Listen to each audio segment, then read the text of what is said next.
Welcome friends.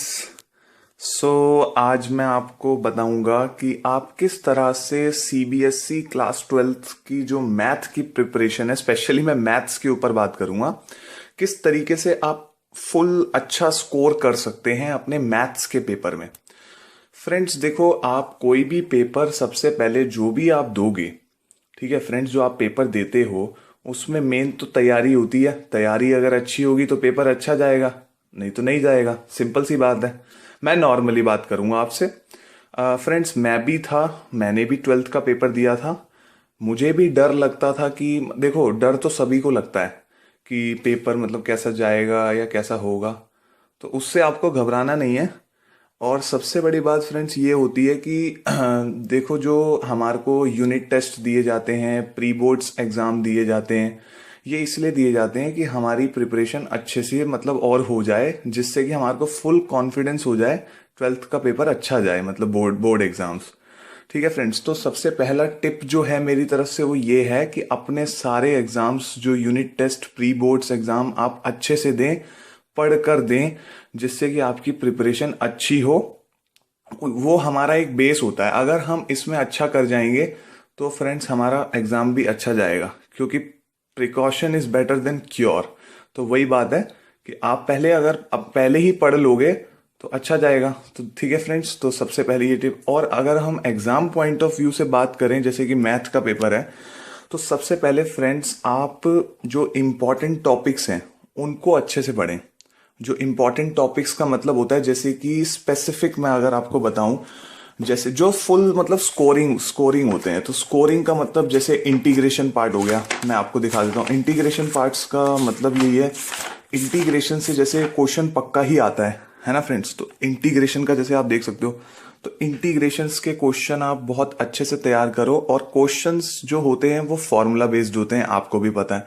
तो friends आप फॉर्मूले अच्छे से याद करो, मतलब जो उनके फॉर्मूलाज वगैरह होते हैं ना, जैसे कि टिप्स पे याद करो। आपको वो टिप पे याद होने चाहिए। अगर आपको फॉर्मूले याद हैं तो मैं गारंटेड कहता हूं कि आप क्वेश्चंस भी सॉल्व कर लोगे। सिंपल सी बात है। अगर आपको क्वेश्चंस मतलब क्वेश्चंस आपके सामने दिखा, आपको फॉर्मूला ही नहीं आता, तो फ्रेंड्स आप अप्लाई कैसे करोगे? सिंपल सी बात है ना।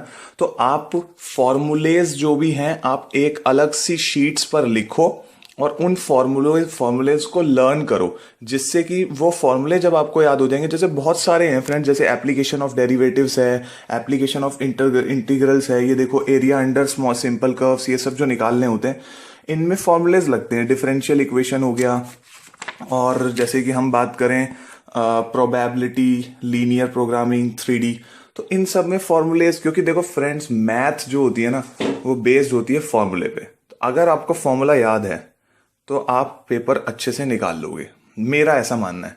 ठीक है। सो तीसरी टिप फ्रेंड्स ये है कि आप प्रीवियस ईयर पेपर जो हैं आप वो जरूर सॉल्व करिए। उससे फ्रेंड्स पता है क्या होता है, उससे जो हमारे को ना मतलब पता चल जाता है, पेपर का पैटर्न पता चल जाता है कि किस तरीके से आएगा, आ रहा है पेपर।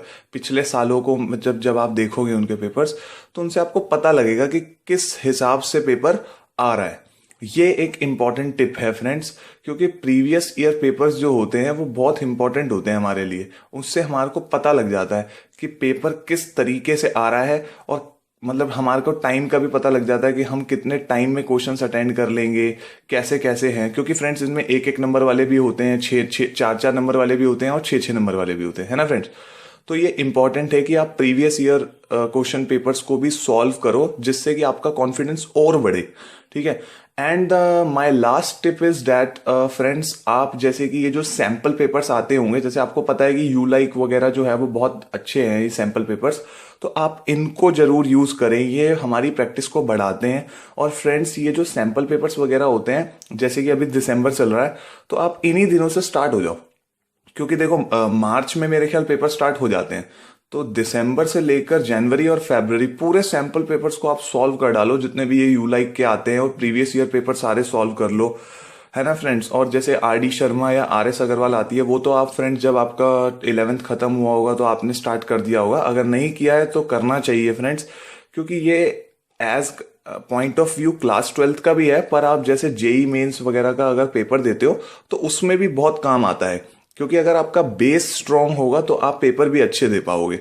ठीक है ना फ्रेंड्स? तो मेरे हिसाब से तो मैं आपको बताऊंगा कि प्रीवियस ईयर क्वेश्चन पेपर्स और यू लाइक सैंपल पेपर्स वगैरह जरूर पढ़ो और उनकी प्रिपरेशन अच्छे से करो। और फ्रेंड्स, डरने की कोई बात नहीं होती है। ठीक है, प्री बोर्ड एग्जाम्स वगैरह होते हैं, आप यूनिट टेस्ट देते हो, आपको उसी में ही पता चल जाता है कि आप किस हिसाब से पढ़ रहे हो। सिंपल है फ्रेंड्स। एक बच्चा है जो बिल्कुल नहीं पढ़ता है और एक बच्चा है जो बहुत मतलब पढ़ता है। और जो बिल्कुल नहीं पढ़ता है वो सिर्फ 1-2 महीने पढ़ लेता है मतलब तरीके से, वो तब भी अच्छे मार्क्स ले आता है। जो पूरा दिन पढ़ता रहता है उसका भी कुछ नहीं हो पाता है। तो वही बात है, जो पढ़ो तरीके से पढ़ो। सिंपल सी, मैं तो स्ट्रेट फॉरवर्ड बोलना जानता हूँ। तो फ्रेंड्स, अब आप देख सकते हो, मैंने भी 12th के पेपर दिए थे और I got 96 out of 100 in maths. So वो भी बस एक क्वेश्चन फ्रेंड्स रह गया था। एक्चुअली टाइम कंज्यूमिंग था तो उसमें मेरे को थोड़ा सा दिक्कत हो गया था। सो मैं फ्रेंडली बात करूंगा। And if you like my video friends, please subscribe. और तो मैं आपको बता ही दिया सब कुछ। आप अच्छे से प्रिपरेशन करिए। Okay, best of luck for your exam.